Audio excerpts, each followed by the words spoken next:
Join me on a quest through the woods with a giant, deformed mammoth of a man looking for somebody that has something to do with something that they took from his beloved mother. Not Friday the 13th. We're talking about the 2024 In a Violent Nature, directed by Chris Nash. Let's go ahead and talk about this one.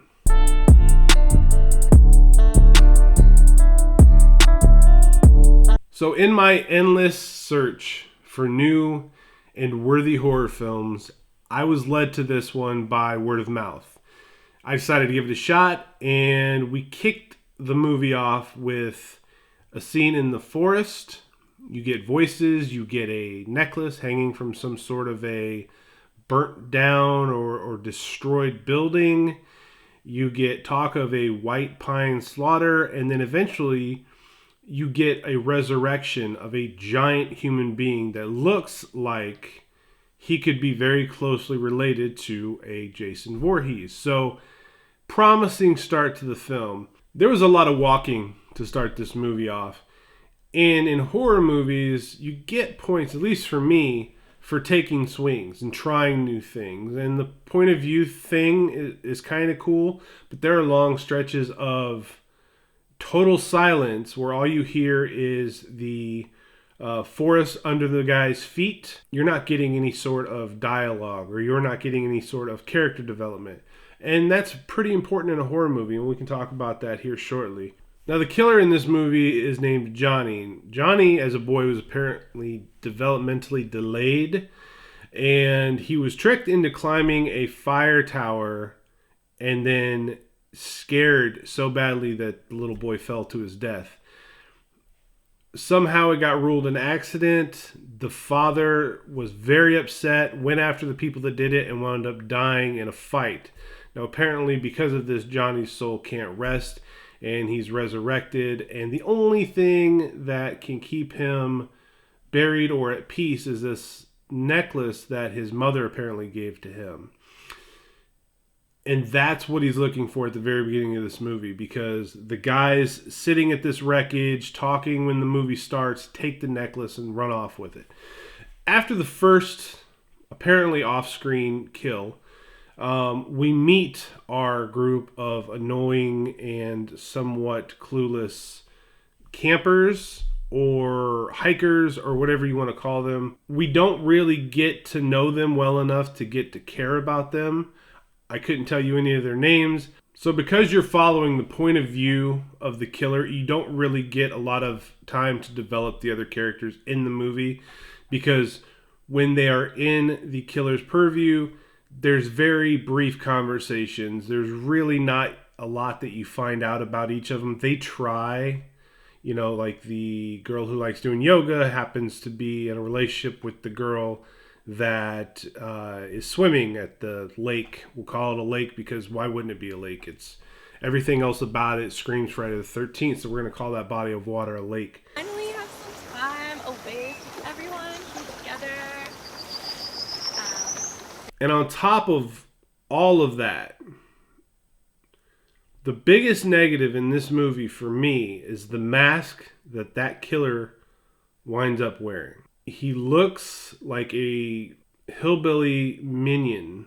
In a movie like this, the look of the killer is so unbelievably important. I did enjoy the contrasting kills. Some of them happened off screen. Some of them happened from a long way away. No better example than the ladies by the lake. They're talking about hooking up later. One of them wants to go off and do yoga. The other one's hanging back to swim. Johnny sees both of them from the other side of the lake, and then he slowly starts to walk into the water.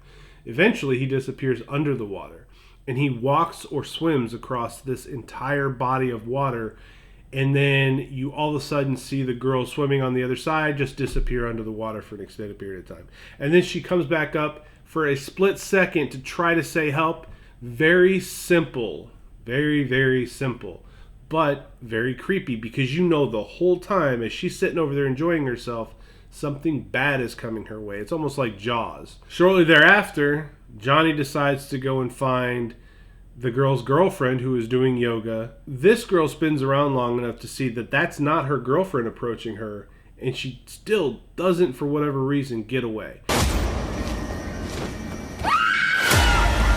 And what happens next is one of the gnarliest, wildest deaths I've ever seen in any slasher film. It's a little over the top, it's a little gratuitous. When compared to what they just did, it told you in that moment, you don't know what to expect with this movie. So as you'll have with most horror films, you get whittled down to only a couple of people left. Now those two people realize everybody's been killed, and they haul ass to find somebody to help them. So they end up at the ranger station, and the ranger knows exactly what they're talking about. He alludes to this very thing happening 10 years prior. So to put it nicely, I felt like this movie could have been sort of like a love letter to slasher movies. Felt like they borrowed a little bit from everybody. I thought there would be more to the car ride at the end involving the woman with the weird stories, and I thought maybe she was driving the victim back to where Johnny could get to her. I won't spoil the ending because this is a freshly released 2024 movie. Get to a point where they've driven for miles. I mean, they've driven away from where this woman was for miles now. And when they stop because the victim's ankle is bleeding badly and the Good Samaritan wants to take a look at it, that victim is so paranoid that this guy in this minion mask is going to pop up out of the woods, even though they've been driving miles away. And it's not remotely possible for somebody on foot to cover that kind of ground.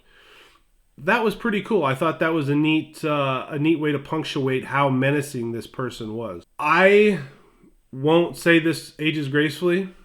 It's a guess. It's a new movie, but I don't think it will. For me, I'll never watch it again. I just won't. I wasn't into it.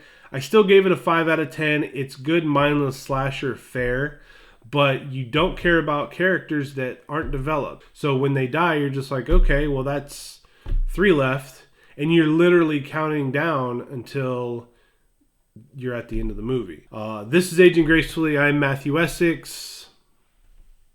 Stay out of the woods. I'll see you on the other side.